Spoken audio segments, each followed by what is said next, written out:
To all the members of the foundation, the selection committee, friends and colleagues in the audience, I'd like to express my deep honor at receiving the Japan Prize along with my longtime friend and colleague, Vincent Cerf. When I was asked to give this presentation, the specific advice I was given was to sprinkle it with spice and flavor to describe sort of the way I was perceiving things, just things of special interest.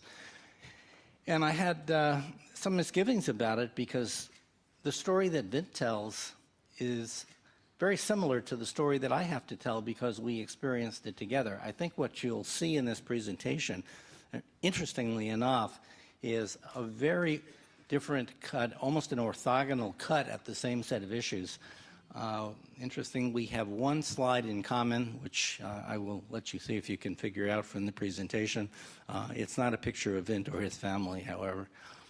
I entitled this, in your brochure, it's going to say the evolving internet architecture, but I decided to put another twist on it called Learning to Trust Your Instincts. Because for me, the story of the internet is as much about some decisions that I was forced to make in a period where most people thought this was not a very fruitful path to follow. And I did trust my instincts, but I didn't know that it would turn out the way it did back in those days. So I want to sort of share with you my view of the story.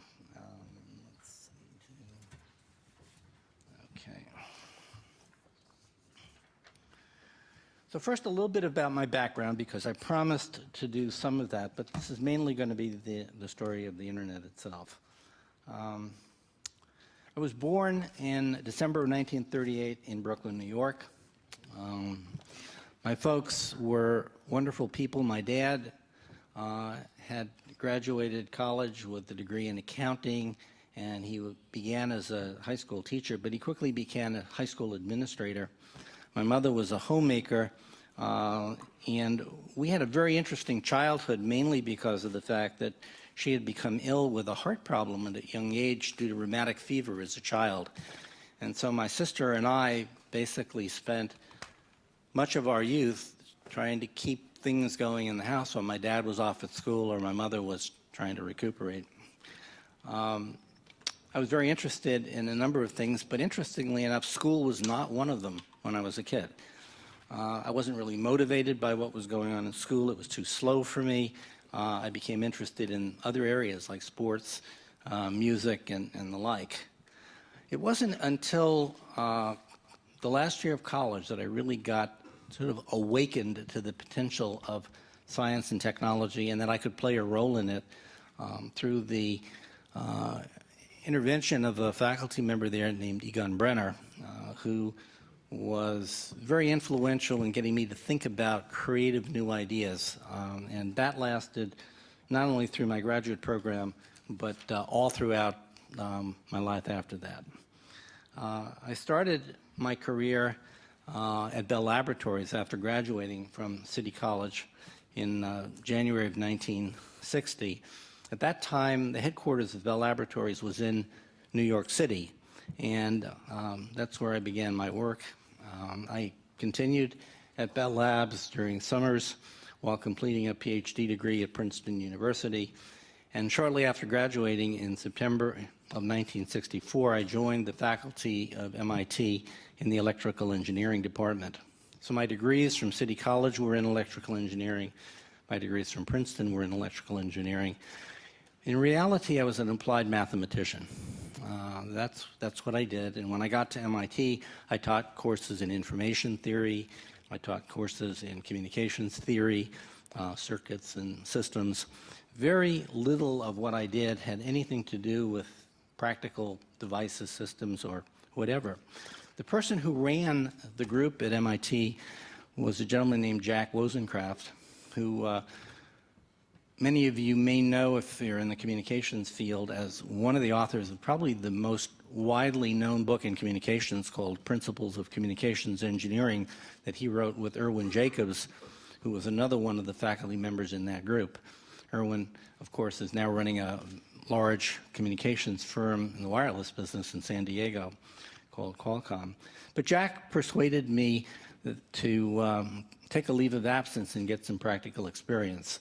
We had a wonderfully competent group of faculty members at MIT at the time, but they had all managed to be involved in building things, either in the Army and the Signal Corps, at Lincoln Laboratories, and I was probably unique in that group as to having had no practical experience at all.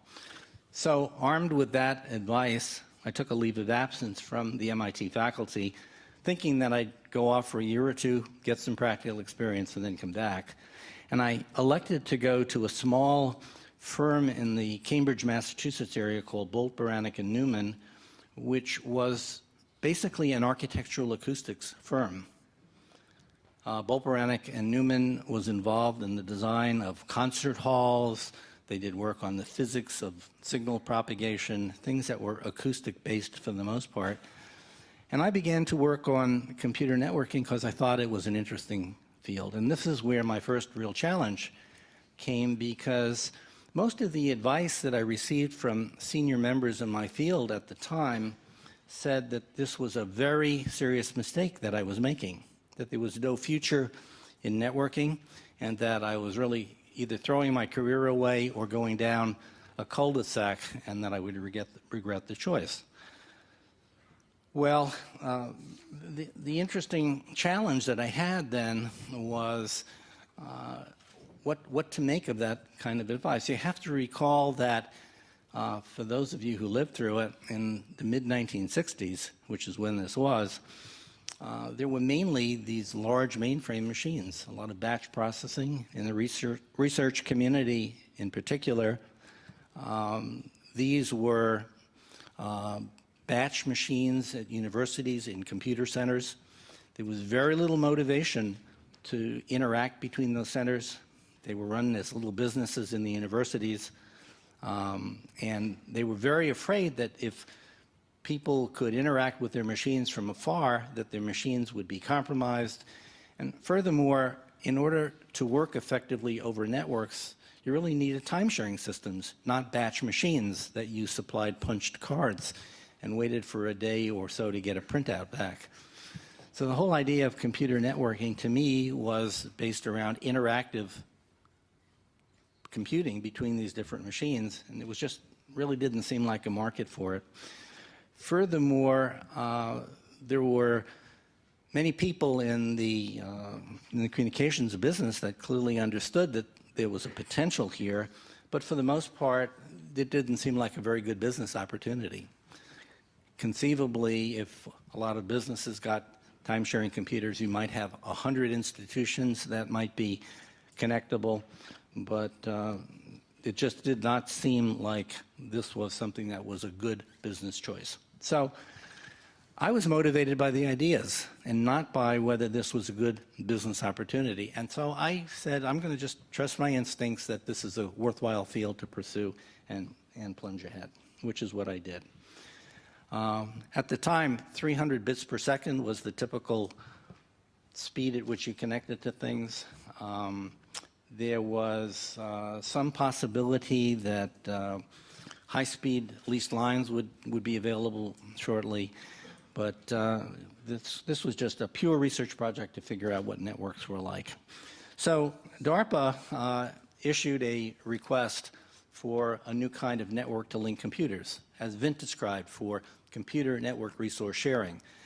And interestingly enough, when I finally saw the bid that they put out was called a request for quotations, much of what was in that corresponded to information that was in memos that I wrote when I was at BB&N, which I had shared with them to give them a sense of what networking might be like.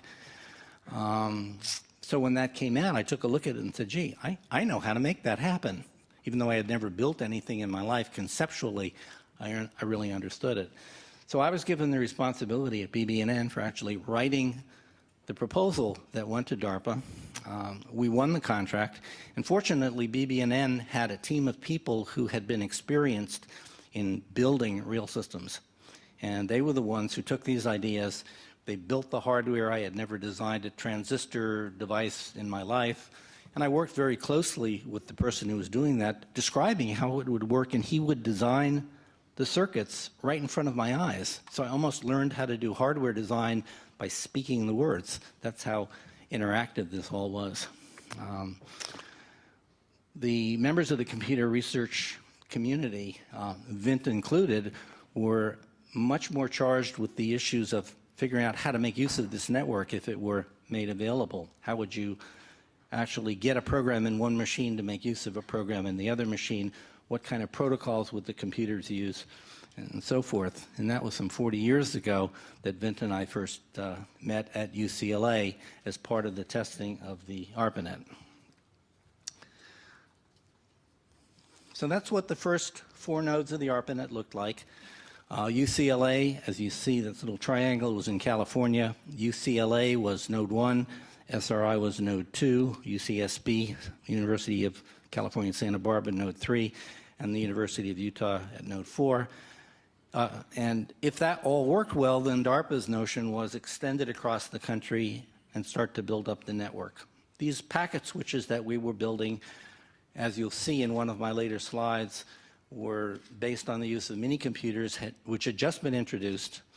And one of the things that the leader of that group, a gentleman named Frank Hart, who had come from Lincoln Laboratory, mandated was that we build this in these ruggedized machines just in case they dropped off of a loading dock somewhere or an airplane. They looked like huge refrigerators worth of stuff with big hooks on the top that you could, move with cranes and the like. So that's what the original ARPANET looked like. We did the initial testing. Vint was instrumental in that, and I think it was such an effective collaboration that even though Dave Walden from BB&N, another one of my colleagues, had come out to help with the testing, the collaboration that Vint and I had really was a spearhead for what came later. So that's where our collaboration really all began from. That's what it looked like a little bit later. As you can see, connections to the East Coast of the United States, where MIT, BB&N, and Harvard, 3 institutions in the Cambridge area, were connected. And there was some rearrangement out in the California area. The RAND Corporation was added. So was the System Development Corporation, and so forth. And very quickly, the ARPANET grew into a much larger system. I'm going to give you a slightly different view of the system in this next map. This is fast forward now to 1977, and you can see a larger number of these nodes on the net, and including the machines that were connected. So this was intended to connect different kinds of machines. The particular way that they were connected was interesting in its own right, because they had different machine word sizes and different operating systems. And the attribute of Vint's work during this period that made it essential for me to want to work with him later on was the knowledge he had about how to embed protocols into those operating systems. Since I was a communications engineer and scientist and researcher growing up in my career, I didn't know enough about the computing side of things at that point to know exactly how to think about that part of it. And I think Vint really brought the matching half of that to the table. He was not a communications engineer, although I think by now he's probably a thoroughbred communications engineer. But working together, we were able to take some of these original ideas for the internet and working together, refine them in virtually every dimension to make them be better. Now you'll notice on this particular slide that by 1977 we had the start of some international tentacles. In the upper left-hand corner you'll see a little jagged link that shows a connection we had made to Hawaii at that point. I believe there were further tentacles out to Japan by then, although they were not formally a part of the net. And on the East Coast, we had a linkage by satellite to Norway and a landline from Norway to London, which was the start of proliferating the ARPANET abroad. I later learned from my friend Jun Murai what it took to actually cause the internet to happen in Japan, which is a story in its own right. It's not my story, so I'm not going to say much more about it. But the National Science Foundation played a major role in taking this kind of technology and allowing it to grow around the world. So let me say something about the kind of technical issues we encountered in the ARPANET and then expand it to the internet more broadly and what's come beyond that. One of the questions had to do with routing. That is, how would you actually move packets of information through a complex network of nodes? There were many theories about that. This was the one area I knew we did not know how to do in an optimality sense. So what we ended up doing was creating a modular approach. Namely, we had a routing table at every node, and that routing table would simply say, if a packet came in intended for a particular destination, just look in the table to see what output line you should send that packet on, and just send it out that line. So no node in the network knew the whole topology back then. It had no clue how to route things, but it would simply say, if this packet comes in, I better hand it out that line because that's the best line to get to that destination, and leave it to the next node down the road to figure out what to do next. Turns out it worked pretty well, except that if a line then went down, you suddenly had packets looping around for a while until the network restabilized and figured out how to route traffic. It was good enough for a while, and little by little we learned to optimize it beyond that. The second area was congestion and flow control. Vint actually alluded to that. This was perhaps the most contentious of the issues because I was very worried about deadlocks occurring within the net. Those of you who have actually thought about traffic congestion, you know that there's a situation you can encounter where a car going in one direction can encounter a car going in another direction that blocks it, and that car can be blocked by a third car going in the reverse direction, and that can be blocked by a fourth one, and none of them can move unless they all move. And so you end up with what in the US we would call the Boston box, but it's a fundamental deadlock situation. I thought that could happen.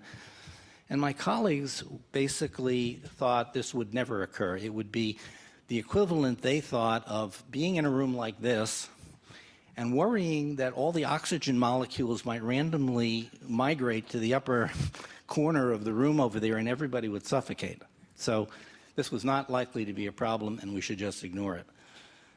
But we actually went out and tested the net as it was built by the folks at BB&N, and I was able to deadlock it in about 12 packets. Interestingly enough, when we went back and reported that, the people who were in the process of building it thought we must have made a mistake, and it was about 6 months later before they did their own simulations of this to figure out that it was really true. And then we rebuilt the whole system almost from scratch to make it work properly. A third area everybody was worried about was error control, namely, would errors on the net mess things up?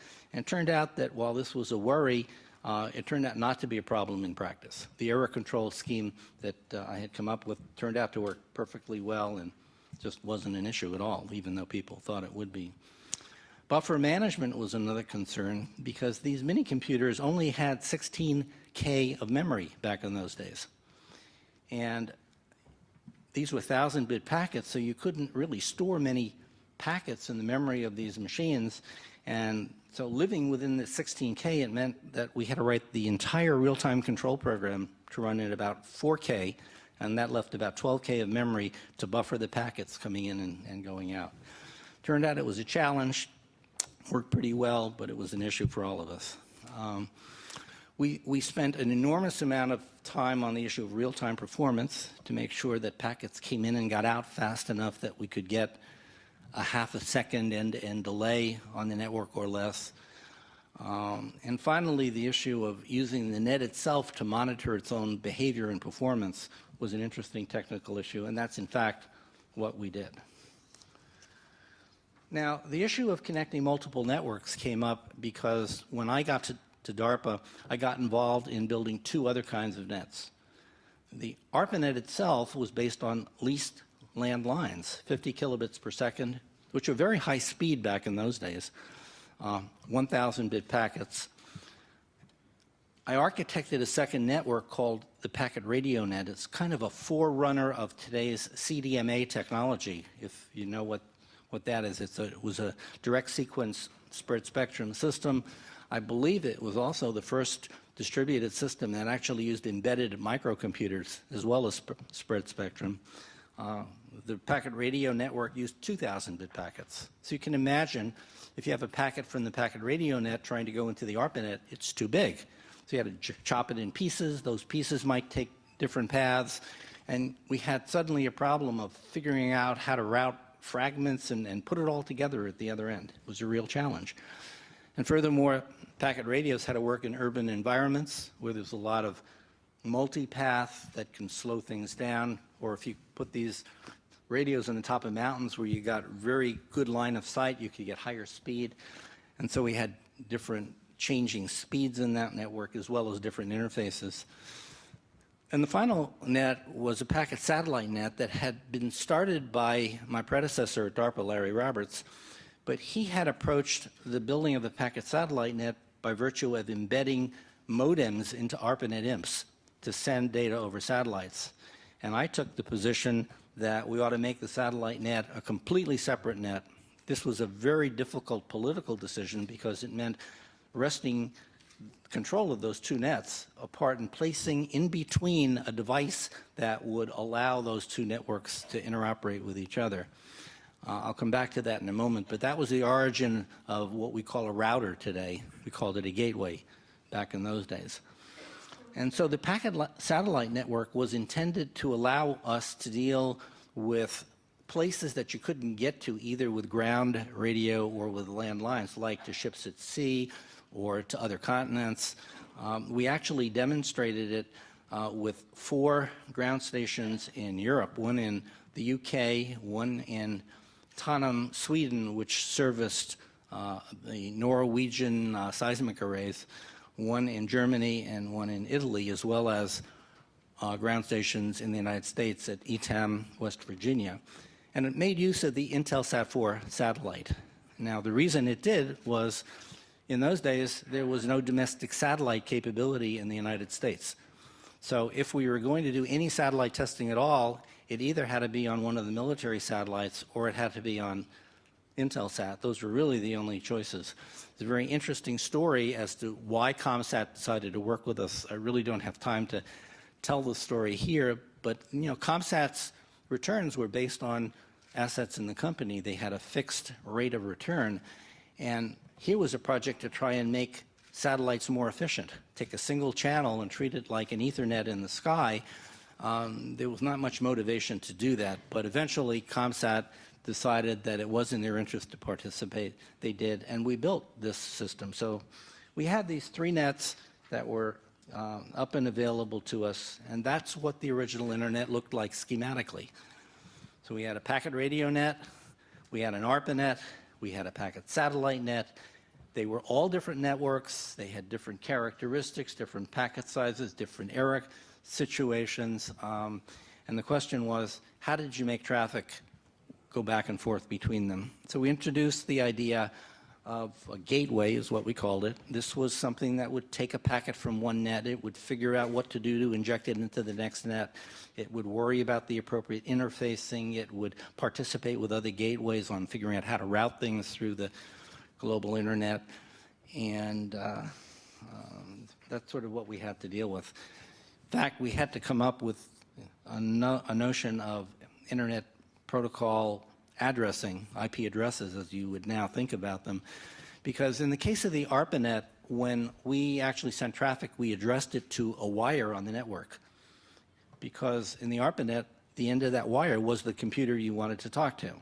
In the multiple network environment, the wire was connected to another network through a gateway.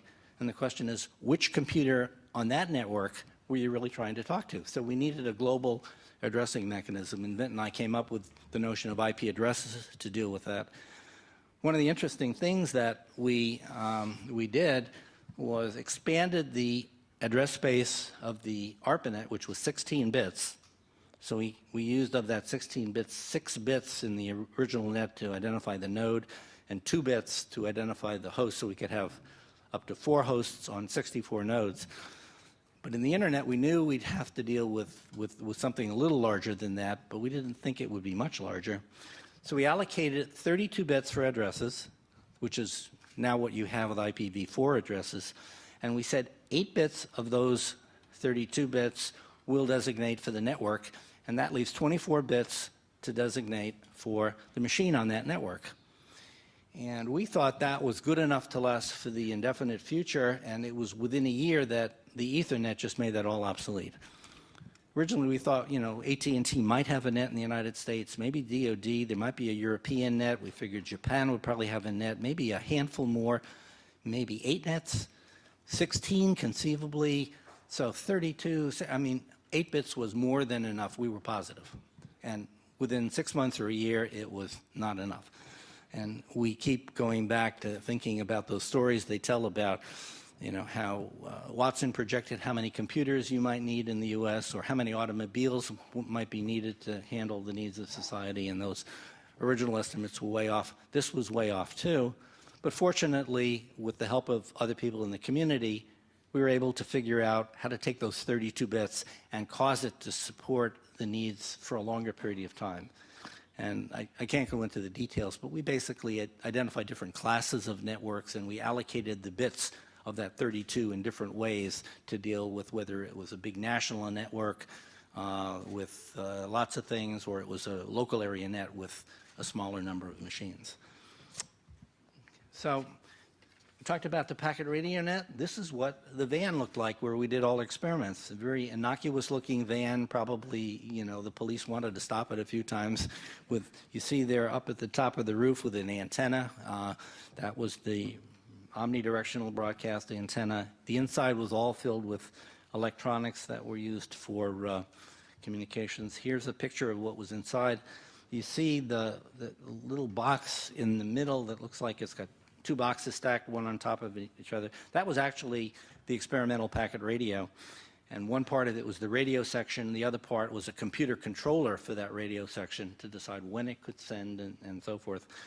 The rest of the equipment you see there are power supplies and multiplexes for the terminals and the like. So that's what the packet radio net looked like. And we were spending most of our time creating this radio net. On the satellite net, a different story. Here, we were making use of Intelsat 4, and these multiple ground stations were all sharing a single channel at the satellite. So if you imagine, they're all slightly different distances from the satellite, so we had to get timing down precisely and figure out exactly which ground station could transmit when and how would they adjust their timing so if another one was going to transmit right before or after, they didn't collide at the satellite. And we came up with a number of interesting protocols, built the system, and it was actually in use for many years until it got replaced by some of the more advanced technology, including fiber optics, which is what we have now for the most part, and undersea cables. That's what the satellite Earth stations look like. This is the picture at Etam, West Virginia. These are standard ComSat satellite dishes, 96 feet. These were huge. You wouldn't put them on the top of your car.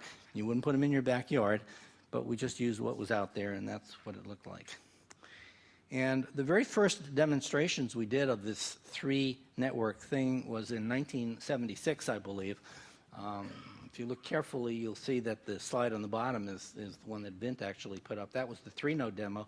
We actually did 2-node demos between the VAN and the ARPANET in 1976. And to tell you how interesting it was to get this done, the DoD, the Department of Defense, really had no time-sharing computers back in 1972. And the standard way that the DARPA program was cast was you had to find somebody that might use the technology, get them to work with you, work out a transfer plan, hopefully get them to fund part of it. So you can imagine the challenge I had back in 1972, 3, 4, when Vint and I were starting on these protocols, was to get this program launched inside of the government, because here we were trying to sell people who had no computers, time-sharing computers, and therefore no nets to connect those computers, to connect the nets they didn't have to the computers that they didn't have. It was not an easy sell to make. And so the funding of this program was all done initially within and allowed by DARPA within the context of the packet radio program, because you couldn't carry big computers with you into the mobile arena. You had to rely on some way of getting back to those computers in some other context. And so that was the motivation for allowing it. That's how we developed the initial TCP protocol. That's how we developed the initial stations or gateways that made it possible to do that. And that's what we then used in the packet satellite experiment in 1977. Some of the challenges that we encountered, well, how would we manage the addresses? We knew that the ARPANET addressing was a single net solution.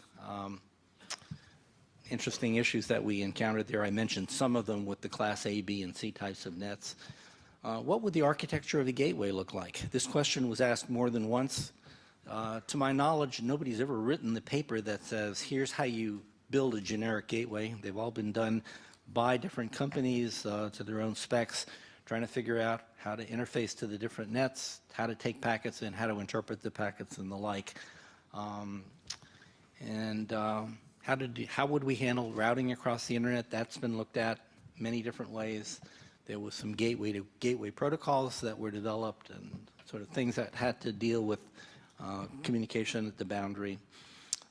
While the TCP protocol, and we originally called the combination of TCP and IP TCP, because we weren't thinking about doing the split. In fact, I think it's fair to say if you go back and read the original paper that Vint and I wrote, you will see no mention of virtual circuits in that paper. None. We talked about computers being associated with each other. And the thought that I had back then was you didn't need a separate IP layer, because if you took packets into a destination computer and it was something like packet voice, you would just simply acknowledge the voice on a basis that would cause the packets to keep flowing. And when Vint and his team built the first version of it, I think they said, well, that's probably not something we're going to have to deal with early on. And so they built a simpler version, and it really stuck. So the need for then developing something like a separate IP layer really came out of the fact that those initial decisions were made the way they were. Furthermore, when we were dealing with the ARPANET, the protocols for the ARPANET assumed that the network was perfectly reliable, and that if something got lost, something was broken, just like dealing with a line printer, you'd shut it down, press the reset button, and start over again. But if you're dealing with a radio net, for example, you can lose packets due to interference, you can be in a tunnel, you can be behind a mountain. There are all kinds of reasons why the natural course of events would cause these to be lost. And therefore, transitioning to that mode of operation was really one of the main motivations for developing the TCP protocol in the first place, rather than just trying to piggyback on what was done before.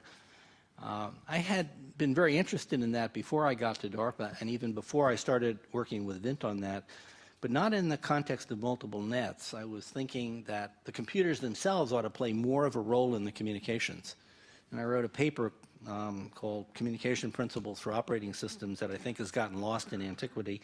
I know Bob Metcalf referenced it in his thesis, and I wish I could find a copy of it, but it was basically a challenge to go build operating systems that were more communications oriented. And then we took those notions and expanded it into the broader internet capability. So there was an experimental phase for a long time, and lots of things changed during that period. The PC was invented, for one. We had lots of workstations, some of which were very experimental in the early days, and some of which became commercial later on. Vint mentioned the role that the Berkeley system had played in propagating the TCP protocol. That was a very important step. In fact, the way I remember that, since we were funding that work from DARPA, was that we had funded BB&N to build a TCP protocol for the Unix operating system, and we asked Bill Joy, who was then running the Berkeley program, to put it on the Berkeley distribution tape. It was called the BSD distribution tape. And Bill was very uncomfortable with that. One, it wasn't his software, and number two, he thought he could do a much better job. And so on his own, without asking anybody, he actually proceeded to read all that code, figure out what it was all about, and rebuild it largely into the kernel of that operating system, but he embedded it much more tightly. It turned out he made some assumptions about how to make it even better, which made that initial version that he built not work with anything else on the internet. So it took a few, probably more than a year, but probably not more than two, to kind of work through those little kinks that he introduced. But I think in retrospect, what he did in embedding the protocols into the virtual memory version of Unix really caused TCP to propagate widely in the research community. Of course, Bill shortly thereafter left and joined with a fellow from Stanford who he had also funded to build a frame-based buffer workstation to form Sun Microsystems. And so Bill Joy and Andy Bechtolsheim became principal founders of Sun Microsystems, which was the first of the turnkey systems you could buy that really sort of made the internet work pretty well. Sun actually, for those of you who don't know, since it came out of Stanford, stood for Stanford University Network. So I think Stanford takes great pride in that, but Berkeley should as well. So lots of things changed, and the one thing I just want to mention very briefly, because this was something that Vint and I played significant roles in over many years in very different ways, but we had lots of discussions about it, was how to get the community involved in making sure that the internet was understood by people outside of just government, how to get government involvement transferred to the private sector, and how to allow the internet to evolve with an appropriate standards process. So things that come to mind, the ICCB, which was a group that Vint set up to do configuration control for the internet, the IAB, which was something called the Internet Activities Board that we created at DARPA, I guess just shortly after Vint went to MCI, the IETF, which many of you know about, which grew out of that original restructuring. The IETF started out as one small task force of 10 underneath the IAB, and eventually it went from maintaining the punch list for the original internet, figuring out all the details, to the organization that ended up managing all the other task forces. By then, they were renamed working groups. So, and then in the early 90s, we formed, actually CNRI played a major role in funding and incorporating the Internet Society, and Vint became its first president. So that kind of structure really has stayed around to the present day. So, you know, this whole standards process thing was extremely important. I think the role of changes in the telecommunications market in the U.S. really caused the internet to be able to happen.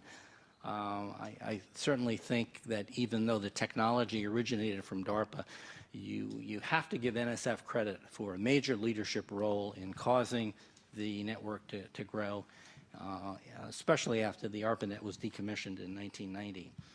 The U.S. government permitted the NSF net to be made usable for non-governmental use. This was due to Rick Boucher and the Boucher Bill, which was either late 1992 or early 93, just around the time the web browser was coming on the scene. And although the web browser really was an outgrowth of work at the University of Illinois, one of my projects during that period was on building high-speed networks. We actually built the first 5 gigabit test beds in the United States in that time. And one of the things we did was fund the University of Illinois to build a point-and-click browser at that time. They made the choice to connect that browser only to their supercomputer. They actually thought about connecting it to the web, but the web was sort of not a mainstream activity yet. It really took the browser to bring it out. They decided not to do that because they thought it would be too much trouble to code all of their software on the Cray machine in HTML. So it took the folks down the hall that Vint mentioned, Eric Bina and Mark Andreasen, to actually build on that to turn out what became the Mosaic browser. But I think we can take some credit in having stimulated them down that path. The NSFNet was decommissioned around mid-1990s, and of course ICANN was later created. Now, it turns out that's, again, closing the loop on something that I had started, and literally what ICANN had done, I was involved in doing in the first 4 years, and I think Vint was then involved with for a while. But by the 1990s, it had grown into a worldwide kind of phenomenon. And Vint became chair of ICANN and presided over that until just late last year.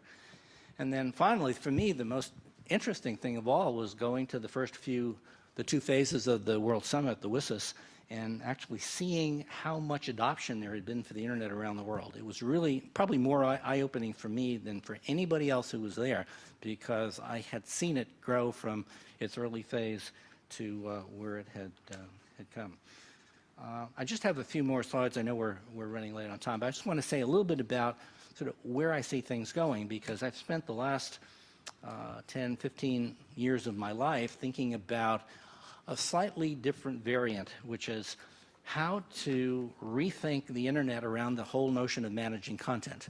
And a lot of people are aware that content is playing a more important role in the internet today than it ever did before, and I think the World Wide Web has helped to build that awareness.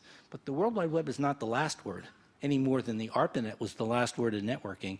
I see it as the first word, and there are many issues that really need to be addressed. So let me just spend a few minutes and tell you what some of them are. The work that I've gotten involved here started out with the work that Vint and I actually did at CNRI back in the 80s on mobile programs. We called them NOBOT programs, and in particular looking at their role in digital library systems. So the idea was these mobile programs could move around the net to carry out tasks. They could go places. They could look up things in databases. They could organize things, bring them back into logical versions. You could give you common presentations. There could be stationary versions that would go somewhere and just stay there, carry out a function, or they could interact with mobile programs that arrived there. But however you formulate that problem, you have all kinds of issues about storage and access to information, including these NOBOT programs themselves, and how they would actually go about carrying out tasks. So we spent quite a bit of time thinking about that. Let me just kind of highlight how some of these different areas play into it. On the storage and access side, I came up with something which I call the digital object architecture. And the whole idea was to instead of reconceptualize the internet, instead of around moving packets, which were undifferentiated bits, that you'd actually have objects that had some meaning. It could be a document, it could be a self-contained piece of content of some form. It could be a medical record, it could be a financial record, but it would be an object that you wanted to access. And so you could send messages to it, you could go retrieve it from storage and the like. And each of these digital objects has multiple elements, so you could actually interact with those objects to say, give me element 3, which might be, chapter 3 of the book, or a figure in the book, or it could be a certain symptom of somebody in a medical record, or it could be a particular financial trend. You can, instead of going into the internet as we do today and pulling back a file, which might be very long, could be a whole movie, for example, could be gigabits long, you could actually pull back like the first minute of it, or a piece of the object. You could literally interact with the object to get back pieces of it. One of the elements of a digital object must be its unique persistent ID. So it's just like a file is not a file unless it's got a file name and is stored in the file system. A digital object is not a digital object unless it's got a unique ID. And in fact, you can either access or find out about it by virtue of that ID. We're thinking about open architecture. This is a topic that Vint and I have spent a lot of time thinking about, not only in this context, but in a network context. We wanted systems and interfaces that were extensible, securable, reliable, and most importantly, scalable. The components of this architecture are repositories, which are simply places where you can store material and from which you can access it, these digital objects. A system that allows you to resolve identifiers into relevant state information about the objects that you're identifying. Metadata registries that allow you to search for things, especially if the things that you're putting in the repositories are encrypted and you can't really explore the objects themselves directly once they're in the repository. And then proxy servers of various kinds that allow for other kinds of protocols to get into the system. So having said that, let me just say briefly about repositories. These are basically not about storage. So you can use any hardware-software combination you want for storage. It's an Oracle database. You can use Unix flat files. You can use memory chips. Any kind of storage system will work. But there's a common access protocol, which we call the Digital Object Protocol, which allows you to establish a connection there. You can do authentication. You can have multiple transactions over it. And those repositories then interact with users and with other repositories, more importantly, using identity management and credentials and also email kinds of transactions. Every one of these items I'm telling you about have been developed, and we are going to make them available to people on the internet so that you can build systems and put them together with open source software. These repositories also allow you to define collections. Now, collections can be natural things like versions of an object. You're writing a document and you want to maintain your versions. But collections can be pretty amorphous, like it could be Dr. McCusick's favorite articles, right? There's no way to know what they are until he tells you what they are, because he's the only one that put them together. And so you can manage collections in different ways, and that's what repositories will do. This is a schematic of what it looks like. The only thing that's common is it's got a standard kind of front end, which means that it can deal with any other repository or any user who knows how to speak to it. And those interfaces are pretty plain vanilla. They literally do just what I said. But you can interact with the objects in by virtue of the identifiers. So you can say, give me the object whose identifier is X. Wherever it is, in behind, it should find it and be able to produce it for you, disseminate it out the front end. In fact, the hardware-software combination could very well be a distributed system on the internet itself. It doesn't have to be in a place, although it most likely would be in a place, but it could be anywhere. It's a portal that lets you go out into the internet and pull the stuff back. Metadata registries are kind of a kind of repository that doesn't have any of the real content in it, but it allows you to figure out how you go and get it. In some sense, some of the commercial systems out there are like that. A Google, for example, is like a metadata registry, but what it does is it produces URLs. So in our case, these metadata registries would produce unique persistent identifiers, which then would get resolved within the resolution system in order to provide you the details. Here's a picture of what a system of metadata registries looks like that we are building in a project called Cordra. This happens to be a hierarchical one where every collection has a registry, and then you've got intermediate communities of registries that federate, and they all federate into a master registry. There's not a model that I think is the only model that's out there. We're looking at models that are more peer-to-peer, where different kinds of registries can interact with other kind of registries, but this is one that we're going to make available on the net as well. And so let me close by some remarks about identifier resolution. The digital objects have these unique persistent identifiers. We call them handles. Many other groups have branded them with their own names. Those of you who are familiar with what the publishers have done, they call their handles digital object identifiers. They actually picked a more generic discussion. They call them DOIs. But they're basically uninterpreted bit streams of the form, a prefix, which it really identifies the organization that's creating the identifier, and then a suffix, which can be anything you like. The suffix could be a date timestamp, it could be a pseudo-random string, it could be a title of a book, it could be a name of something. It could be a driver's license for that matter. It could be a social security number. Any identifier system you use can then work with this. And it allows you to then subdivide. So if you're in an organization, you can give different departments their own identifiers so they can manage their own collections and so forth. It's particularly interesting that the universities have been using this in a significant way as part of the DSpace project.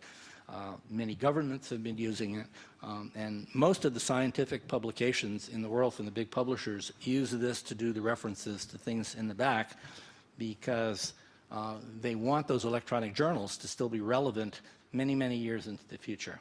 In one of my earlier comments, I said they ought to be relevant, 100 or 1,000 years in the future, and I was asked by one of the people in the audience, well, what would the world look like in 1,000 years? So I probably should have said 10 years or 100 years, but I still don't know what the world's going to look like in 100 years, much less 1,000, but so be it. But the fact is, if all you're doing is identifying the data structure, you're not talking about a particular technology. You're talking about managing the linkage between the identifier and the data structure, whatever the technology base is that holds it and wherever those pieces of information may reside. The particular architecture of this resolution system is that while it's got kind of a master registry that makes sure that no two organizations have the same prefix, in fact, all of the resolution is really done in local handle services. So in some sense, there's a kind of a similarity you can build into what goes on here versus the DNS. This is a much more capable system, and you can yourself figure out what you want to put into the system and so forth. These handle records come back very quickly, and each record is of type value pair, so you can figure out what to put in, whether it's authentication information for the object, whether it's a public key that you need or a set of public keys, whether it's location information. You can put the same object in a dozen different places, and it'll tell you all the places where you can get it. And in fact, we are about to release a version of that that actually works in the web services world by virtue of proxy servers. People use it in the context of the web by essentially building handles into URLs. And there's a proxy server system that's actually used around the world to do the mapping of those URLs into handle requests where they pull out URLs and feed them back with redirects. But it's one example of how to make that work, and I think the web services one will be very interesting for people as well. So if you wanted to see a picture of it, that's the logical view of it. The handle system is, in fact, not a box as I've shown it here. That sounds like it's a machine in a place. It's actually a big distributed system. If I had shown the internet as a box like that with computers attached, it wouldn't give you the sense of the scale of it. The handle system has the same kind of distributed around the world scale. It's non-nodal, and it does support global and local resolution. So I think I just want to say in my last slide here some of the implications of this technology. It really does make it possible to access information over very long time frames. So you can make an investment in creating information in the form of these objects, put it into that, and do it in a platform-independent way so that you can move information from one machine to another to another. Now, yesterday at another session, Vint raised the very proper question: if you got the bits, how are you going to interpret them? And that's actually an interesting question along a number of dimensions, but it's not an unsolvable one. The question is how to make it really manageable over the long haul. So there are some serious research issues there, but for the most part, some of the solutions that people have come up with are manageable short-term while we try and figure out what these long-term ideas are.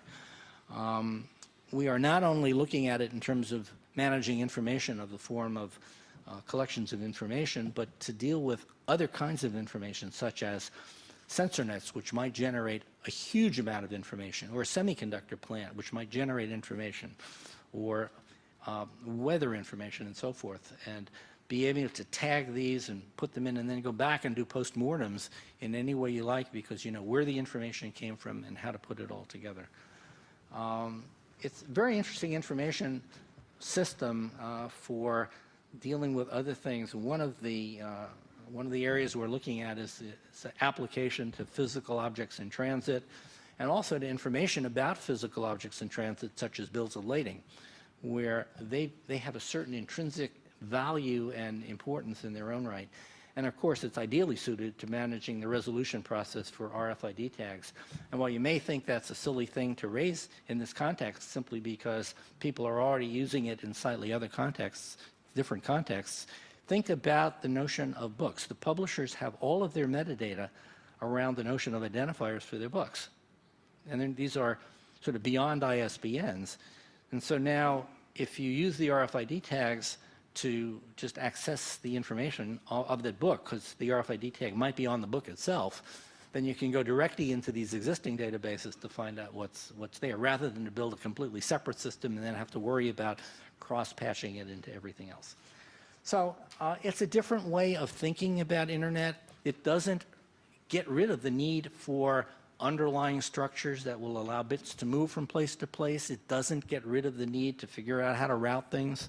It does give you many different options about how to route things, such as if you're going to route to a book to ask it a question, maybe you don't care about knowing exactly what the IP address is of the machine in which the book is. In fact, it may be in many different places and you don't care where it goes. But it does put on the table a number of different ideas that I think are worth looking at. Certainly we're going to make available the components of this technology for the research community and anybody else that wants to in commercial industry to make use of. But I think it poses some interesting challenge for the research community to think about how the internet might want to work in the future and what kind of technology base we can build upon going forward. So let me stop there. Thank you all for your attention, especially again to thank the Foundation for honoring us, for allowing Vint and I to share this moment together, and I look forward to chatting all with you folks later on. Thank you very much.